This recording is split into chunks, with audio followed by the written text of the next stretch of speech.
have somebody with us who knows an awful lot about hot dogs. That's Kathleen Squires. She's a food writer for Wirecutter at the New York Times. She has tested, you yourself with a team, 31 different hot dogs, all beef, and rated them. We're going to get into sort of the hierarchy of all of this, but let me ask you first about the snap. How much does the snap of a hot dog matter?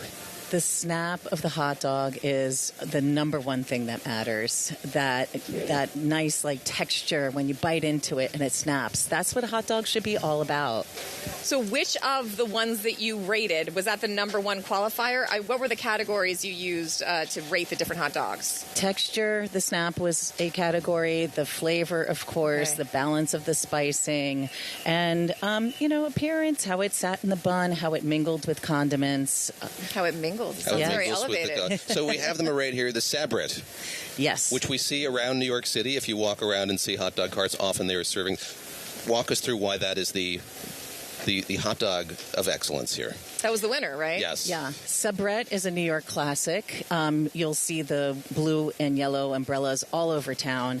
And we thought it had the best snap, the best balance of flavor. It's very New York. It kind of tastes like pastrami. Okay. Yeah. And price-wise, is it high, low, in the middle? It's in the middle. Okay. I think, though, if in town, it's quite reasonable. But if you try to get them, if you live on the West Coast, let's say, they're a little more pricey. It's like an import. Exactly. You're paying for the shipping. High-end import. Walk us through the tasting process. So I joked, have you tasted all 31? Yes. Do you ever want to look at a hot dog ever again? I'm sitting here right now having one for breakfast. We're forcing you, but I mean, did you and hot dogs have to have a bit of a hiatus? I think maybe we'll take a little break after the holiday. But it's July 4th. But pull back the curtain for us, the Wirecutter curtain. How does this process work? When you're testing a product like this one, what goes into that? And sort of what does your team look like and what are they doing? Okay, so there were 8 taste testers on our panel. We came from all over the U.S., Indiana, California, Texas, New York. We're broad Chicago. Geographic diversity. Diversity of dog and testers. Yes, exactly. Okay. We do blind tastings, so we really don't know which hot dog we're tasting as we taste them and making our notes. And so we started by tasting the dogs in their purest form, just kind of boiled, cut up into pieces. No bun. No bun, no condiments. And then we narrowed down to 11 finalists, which we put in a bun, used our toppings of choice, but we had to be consistent with those. And then we judged how they sat in the bun and, again, how they mingled with the condiments, and we came up with our 5 picks. I imagine your Chicago-based tester had some opinions on what should be on a hot dog. Yes. This is very contentious, yes. What you are allowed to put on a hot dog. Absolutely. You guys also you rated regional hot dog toppings. You did a bracket of 8 styles. Yes. And Seattle won by a 2-1 vote over Cincinnati. What are the Seattle toppings? I have no idea what a Seattle hot dog topping would be. That really threw us for a loop. The Seattle dogs are so delicious. They are split. They're butterflied. Okay. So when you put the toppings on, they really kind of soak them up and get in there.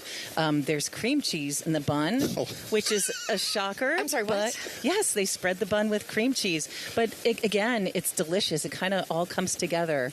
And there's jalapenos involved, which give it a beautiful, nice crunch, some onions. It's a great dog. Where can one obtain a Seattle dog in the city? Now I feel like I got to find one. I'm not getting to see. I got to go to Seattle for this hot dog. You got to go to Seattle, I guess. The one that I see missing here is the Vienna beef hot dog. This is a Chicago, tried and true Chicago brand of hot dog. Can I get them in New York? And why are they on your list of the top 5? Did we have a hard time getting them? I think you can't. They're hard to track down. You can't get them in your local grocery store, but you can order them online, like through Goldbelly, or there's other places that can ship them to you. Why is this such a quintessential American food? Hot dogs are so American because think about their history. They came here via immigrants, like in the mid-19th century. And then because Americans are such individualists, we all across the nation put our own spins on them. And that's where the toppings come in and kind of the discussion of toppings. Amazing. It's a blank slate. We've got 30 seconds left here. How do you prepare yours? Boiled, grilled, and what do you put on your dog? No ketchup? No ketchup for me. I'm a mustard-only gal. I grill them. I love grilling. So I love the smoke that the grill imparts in a hot dog.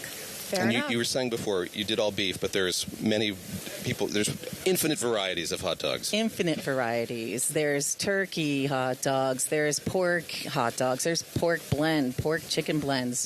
There's vegan hot dogs out there. I say, at the risk of getting canceled, I do like the tofu hot dogs. all right. Yeah. They're pretty tasty. We won't cancel you here. Oh, I'm getting hearts from some of our producers. I'm sorry. See? There's some tofu hot dogs. We Thank you so will much have for you coming back. on. We'll have Thank you you for back for having round me. 2. We'll do the turkey dogs next, maybe. All right, fair All enough. right. Fair enough.